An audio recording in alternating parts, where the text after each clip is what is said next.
বলছি মামা, রাতে কি আর কিছু খাবেন? না, আর কিছু খাওয়ার দরকার নাই। তুমি যা খাওয়াইছো আর দেখাইছো সেটাই হজম করতে অসুবিধা হয়। ও আচ্ছা, তো মামা এই জন্যই আপনাকে বলেছিলাম যে শেষ পাতে একটু দই নেন, তাহলে আপনার হজম শক্তিটা ভালো কাজ করবে। না, ভয়ের কিছু নাই। এই ধরো তুমি আর আমি একই বিছানাতে শুয়ে গেলাম। কি বলেন মামা, আপনার ভাগ্নে যদি জানতে পারে তখন যদি কিছু বলে? ভাগ্নে জানলে কিভাবে? হ্যাঁ, তুমি আর আমি যদি না বলি তাহলে ভাগ্নে তো জানতেই পারবে না। সে তো ঠিক আছে মামা, তাহলে কিন্তু আপনি কিন্তু দূরে শোবেন। না না, ঠিক আছে ঠিক আছে, একই বিছানায় শোয়া হলেই হলো। তবে বৌমা একটা কথা, আমার ওই যে রাত্রিতে যে চলাফেরা করার বদভ্যাস, এটা যদি আমি বিছানা থেকে উঠতে যাই, তুমি কিন্তু আমার হাতটা শক্ত করে ধরে।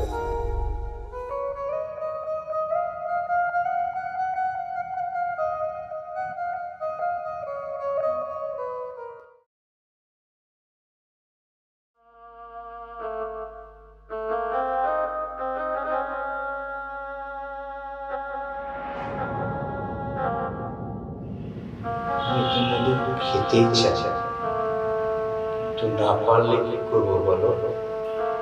আমি তো মধু খেতেই চাই, তো না পারলে কি করবো বলো?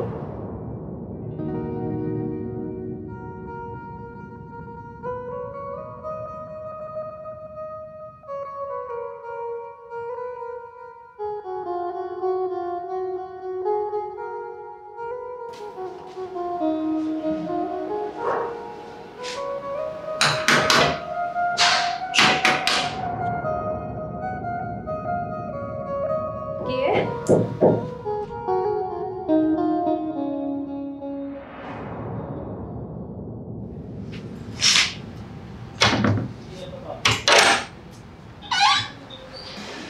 কে আপনি? মামা। ও কোটে মামা, আসুন আসুন, ভিতরে আসুন আসুন। তুমি বৌমা না? হ্যাঁ। বাহ, চমৎকার তো। তোমাকে তো দেখে চিনাই যাচ্ছে না। আচ্ছা আসুন, সমস্যা নেই, ভিতরে এসে কথা বলুন।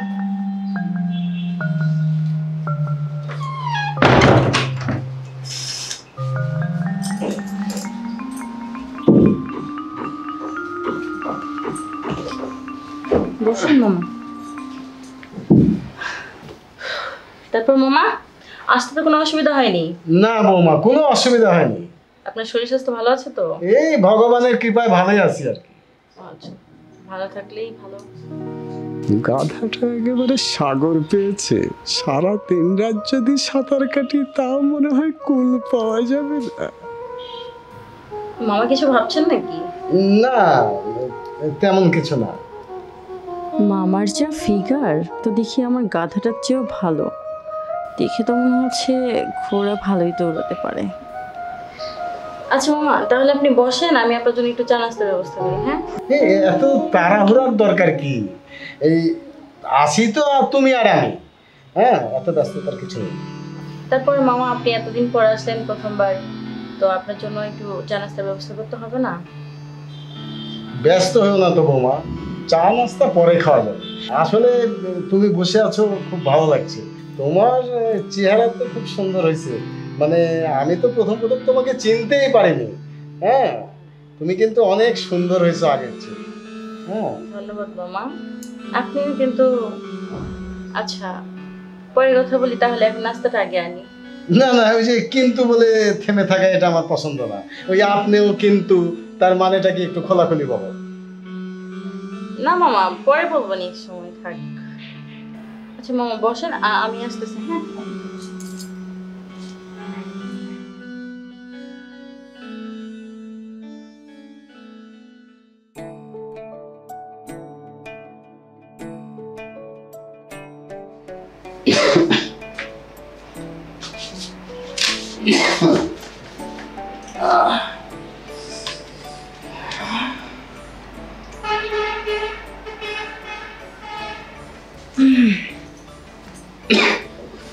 বলছি মামা, রাতে কি আর কিছু খাবেন? না, আর কিছু খাওয়ার দরকার নাই।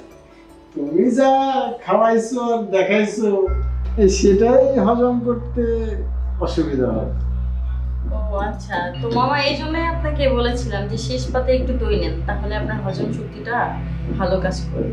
না, ওই দই টই লাগবে না, তবে ওই একটা জিনিস কি বাবু, ওই রাত্রিতে কিন্তু আমি একা একা শুতে পারি না।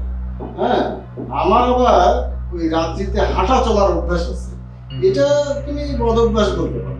কি বলেন মামা, আপনার কথা শুনে তো এবার আমারও ভয় করতেছে। না, ভয়ের কিছু নাই। এই ধরো তুমি আর আমি এই একই বিছানাতে শুয়ে গেলাম। কি বলেন মামা, আপনার ভাগ্নে যদি জানতে পারে তখন যদি কিছু বলে? ভাগ্নে জানলে কিভাবে? হ্যাঁ, তুমি আর আমি যদি না বলি তাহলে ভাগ্নে তো জানতেই পারবে না।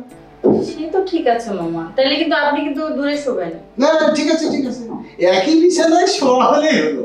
আচ্ছা মামা ঠিক আছে, তাহলে আপনি শুয়ে পড়েন। আচ্ছা ঠিক আছে।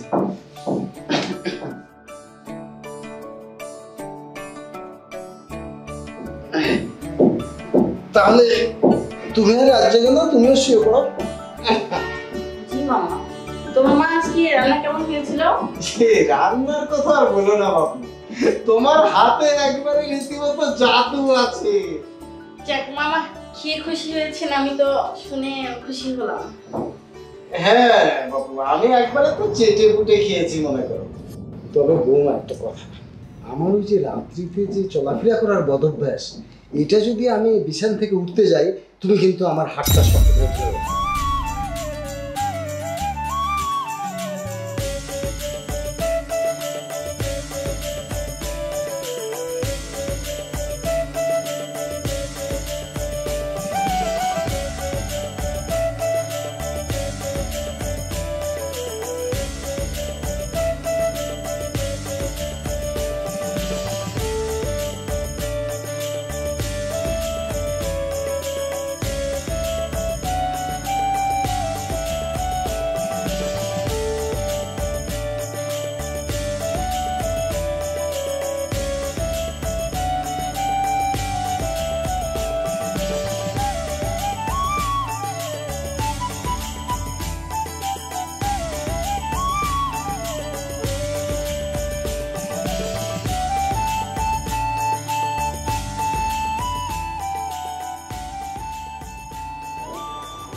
আচ্ছা মামা ঠিক আছে, তো এখন তাহলে হাতটা ছাড়ো।